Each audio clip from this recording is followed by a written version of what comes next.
तो यहाँ पर रफ्तार देने की दिशा में कॉन्क्लेव का आयोजन किया गया है। ऐसे में ग्वालियर में रीजनल टूरिज्म कॉन्क्लेव 2025 का आगाज हो चुका है। पहले दिन इस कार्यक्रम में सोशल मीडिया इन्फ्लुएंसर मीट का आयोजन किया गया और इस दौरान पंचायत वेब सीरीज के एक्टर फैसल मलिक भी शामिल हुए।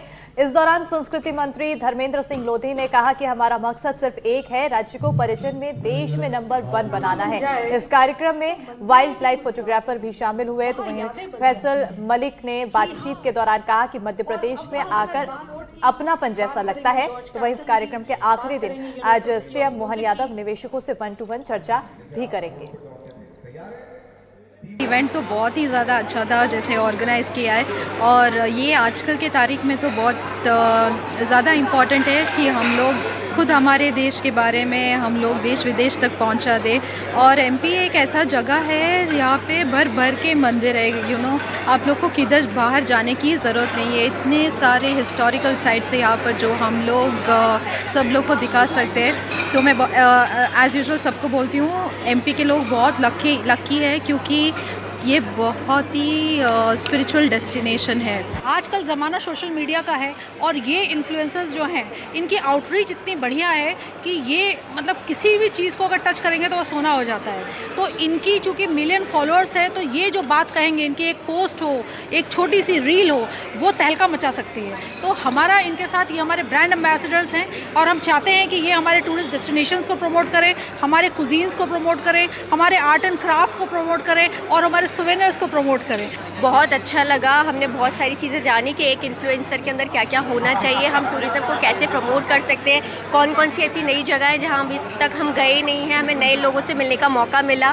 ऐसे बहुत सारी चीज़ें हुई जो हमने शायद पहली बार देखी थी यहाँ पर। मुझे तो लग रहा है ये जो कुल्लू नेशनल पार्क है, और मैं सुना कि अक्टूबर में खुलने वाला है, तो इसके लिए एमपी बहुत आगे जाएगा।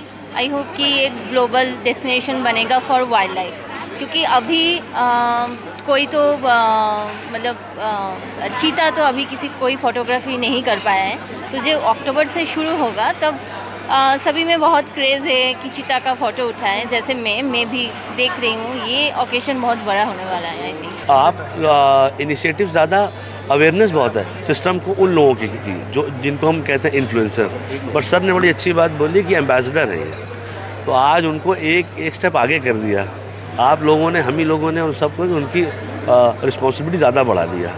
अब वो हमारे शहर के बारे में सोचेंगे, जिस शहर में रह रहे हैं उसके बारे, जिस प्रदेश के में रह रहे हैं उसके बारे में सोच रहे हैं। और जितनी ढेर सारी चीज़ें हैं हमारे पास, जो पुरानी जो हमारे मोन्यूमेंट्स हैं, जो जगह है, जो जंगल है, ज़मीन है, उसके लिए एक अवेयरनेस होना बहुत ज़रूरी था, जो आज कर दी गई है। रीजनल टूरिज्म कॉन्क्लेव ग्वालियर में आयोजित की जा रही है। उसका उद्देश्य ग्वालियर संभाग, चंबल संभाग, सागर संभाग, यहाँ के विराट और समृद्ध इतिहास और पुरातत्व और नैसर्गिक सुंदरता को पूरे देश दुनिया के सामने दिखाना है। सो कॉल्ड इनको इन्फ्लुएंसर्स बोला जाता है, मैं इनको हमारे एम्बेसडर्स बोलता हूँ, जो बहुत अच्छा कंटेंट क्रिएट करते हैं और बहुत अच्छा तरीके से लोगों को इंगेज करते हैं। आज इनके साथ हमारी जो परिचर्चा हुई बहुत सकारात्मक हुई, और मध्य प्रदेश पर्यटन के साथ कैसे मिल करके इस काम में हमारे सहयोगी बन सकते हैं, सहकार कर सकते हैं, इसके बारे में चर्चा हुई।